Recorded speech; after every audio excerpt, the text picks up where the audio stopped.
بسم الله الرحمن الرحيم. اللهم صل على محمد وعلى آل محمد كما صليت على إبراهيم وعلى آل إبراهيم إنك حميد مجيد.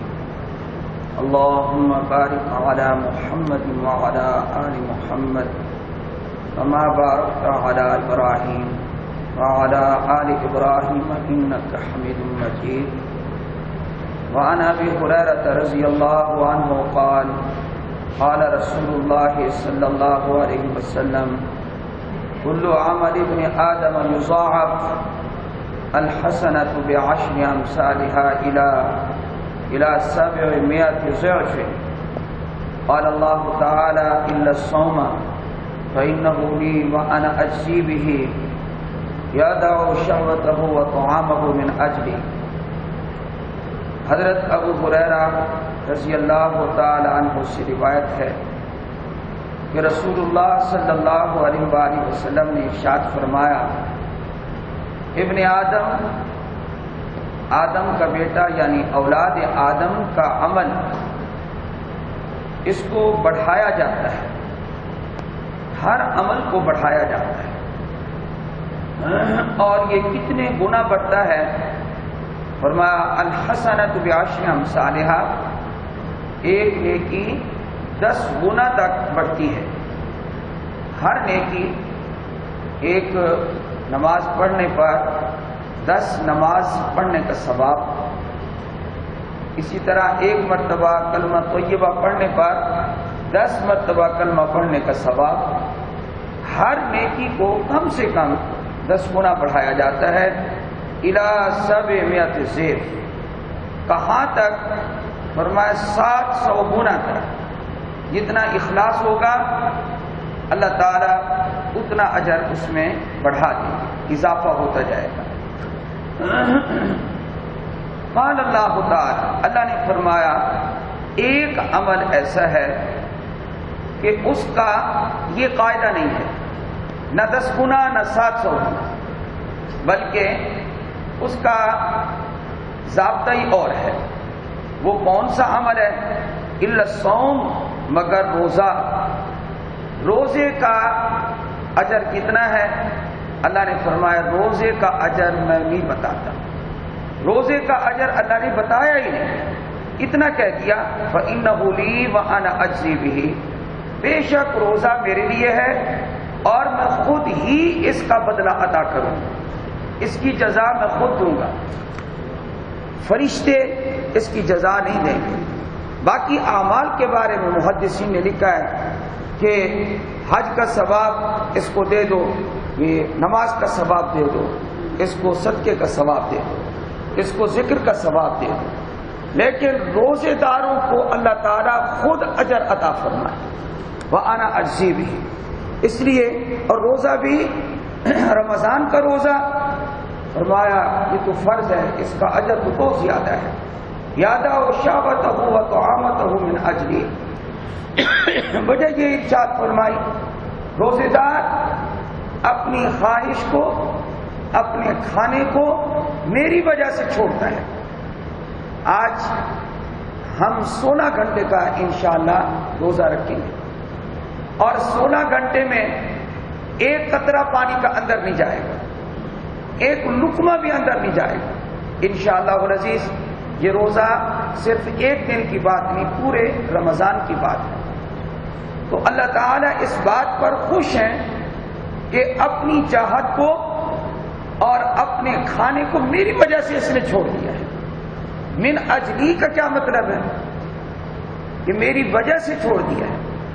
یہ میری وجہ سے کبھی تو کوئی مطلب ہوگا، علماء نے لکھا ہے اس کا مطلب ہے میرے حکم کی وجہ سے چھوڑ دیا.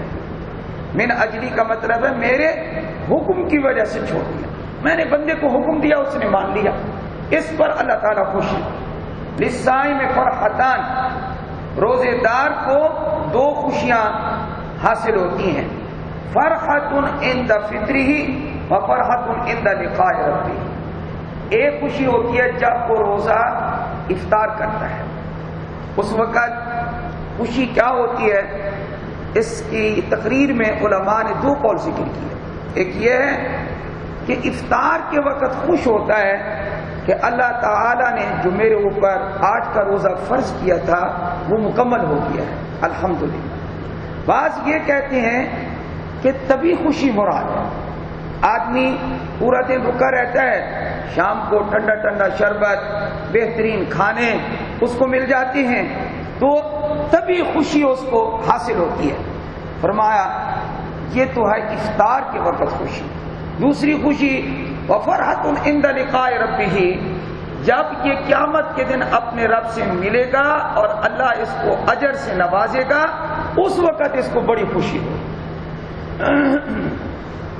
یہ روزے بڑے قیمتی روزے ہمارے شروع ہو گئے ہیں. شام کو ہمارے منہ میں پیاس کی شدت کی وجہ سے ایک سفید سی چیز ہونٹوں پر نظر آتی ہے, منہ میں بھی ہوتی ہے, وہ جم جاتی ہے. تو بعض اوقات دائیں بائیں نظر بھی آتی ہے. تو یہ جو ایک منہ کی کیفیت بن گئی ہے, لوگ تو کہتے منہ صاف کرو. اللہ جل جلالہ کا ارشاد ہے, نبی اکرم صلی اللہ علیہ وسلم کا فرمان ہے وَلَا خَلُوفُ فَمِ الصَّائِمِ أَطْيَبُ عِندَ اللَّهِ مِن رِيحِ الْمِسْكِ. فرمایا روزے دار کے منہ کی بو اللہ کے ہاں کستوری سے زیادہ بہتر ہے. تو یہ جو منہ میں اس قسم کی کیفیت پیدا ہو جاتی ہے, اللہ تعالیٰ کو یہ پسند ہے. لیکن اس کے ساتھ ساتھ آپ علیہ السلام نے فرمایا وَالصِّيَامُ جُنَّةٌ, روزہ ڈھال ہے, اپنی ڈھال کو مضبوط رکھو. کوئی آدمی اپنی ڈھال کو کمزور نہیں کرتا, روزہ ڈھال ہے. اس کی مضبوطی کے لیے آپ علیہ السلام نے ایک سطر کی عبارت ہے وہ ذکر کی ہے, پہلے اس کا ترجمہ سنیں. وَإِذَا كَانَ صَوْمُ يَوْمِ أَحَدِكُمْ, جب تم میں سے کسی کا روزہ ہو, جس طرح کہ آج روزے شروع ہو گئے, فَلَا يَرْفُسْ وَلَا يَسْخَبْ, نہ وہ کبھی کلام کرے, بری بات زبان سے نہ نکالے, اور نہ ہی بکواس کرتے ہوئے شور مچائے. نبی کریم صلی اللہ علیہ وسلم نے فرمایا کہ برا کلام بھی زبان سے نہ نکالے, ہذیان کی صورت میں شور بھی نہ مچائے. روزے دار کو اونچی آواز بھی نہیں کرنی چاہیے اور کبھی کلام بھی نہیں کرنا چاہیے. دونوں چیزوں سے روزے دار کو رکا رہنا چاہیے.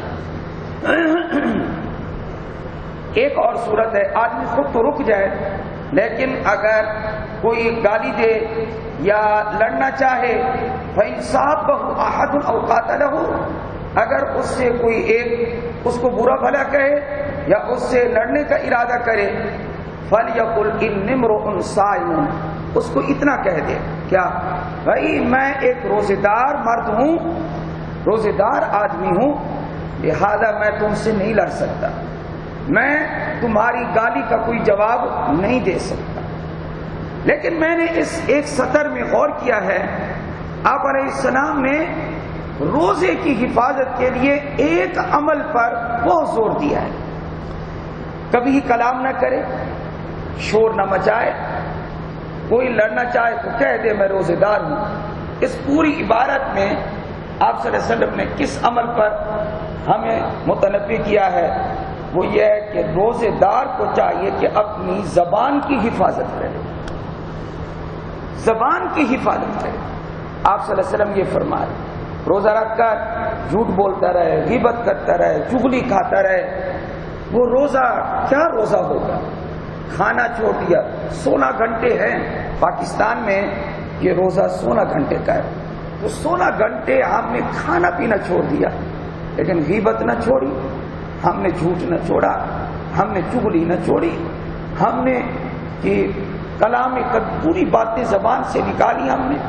تو روزہ اس کا اجر و ثواب کیا رہا, بہت کمی باتیں ہو جائے گی, صرف فرض ادا ہوگا, وہ جو ایک اجر و ثواب ملنا تھا وہ ہم ضائع کر بیٹھے.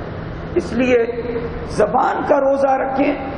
حضرت صلی اللہ علیہ وسلم نے اس میں بہت زور زبان پر دیا ہے. ویسے تو آنکھ کا بھی روزہ ہونا چاہیے, ہاتھ پاؤں کا بھی روزہ ہونا چاہیے, ہر چیز کا روزہ, لیکن ایک عضو ایسا ہے کہ وہ آدمی کو بہت خراب کرتا ہے. مثلا ایک اور حدیث ہے، اس میں آیا آپ صلی اللہ علیہ وسلم نے فرمایا کہ قیامت کا دن ہوگا، زبان کی کٹی ہوئی کھیتیاں، زبان کو درانتی کے ساتھ تشبیہ دی ہے، اس کی کٹی ہوئی کھیتیاں، غیبت، چغلی، جھوٹ، یہ انسانوں کو جہنم میں صرف گرائیں گی نہیں، جہنم میں اوندھا گرائیں گی. یہ کٹی ہوئی کھیتیاں جہنم میں اوندھا گرائیں گی. اس لیے اتنا مبارک مہینہ شروع ہو گیا ہے، تو اس مبارک مہینے میں ہم ابتدا ہی سے سوچ لیں، کوئی راضی ہو کوئی ناراض ہو، یہ مہینہ بندوں کو راضی کرنے کا نہیں ہے، اللہ کو راضی کرنے کا. یہ یاریاں نبھانے کا نہیں ہے، یہ موبائل دیکھنے کا نہیں ہے، یہ صرف اور صرف اللہ سے لو لگانے کا مہینہ ہے. اپنے آپ کو خالی کر دو. جس طرح کہ خواجہ عزیز الحسن مجذوب رحمت اللہ علیہ فرماتے ہیں، ہر تمنا دل سے رخصت ہو گئی، اب دل میں کوئی کسی چیز کی چاہت نہیں. ہر تمنا دل سے رخصت ہو گئی، اب تو آ جا، اب تیرا ہی خیال آنا چاہیے، اے پروردگار اب تیری محبت آنی چاہیے. تو کہتے ہیں ہر تمنا دل سے رخصت ہو گئی، اب تو آ جا، اب تو خلوت ہو گئی. خلوت کا معنی یہی ہے، ہم نے دل کو خالی کر دیا ہے.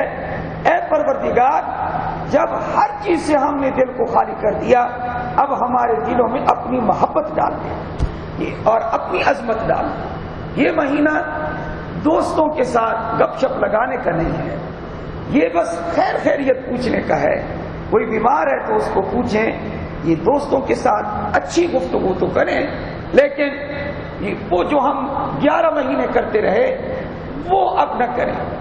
اب قرآن کی تلاوت ہے، ذکر و اذکار ہے، ان چیزوں کا اپنے آپ کو پابند بنائیں. اللہ مجھے اور آپ کو عمل کی توفیق عطا فرمائے. الحمدللہ رب العالمین الرحمن الرحیم مالک یوم الدین. اللهم صل علی محمد وعلی آل محمد كما صليت على إبراهيم وعلى آل إبراهيم إنك حميد مجيد.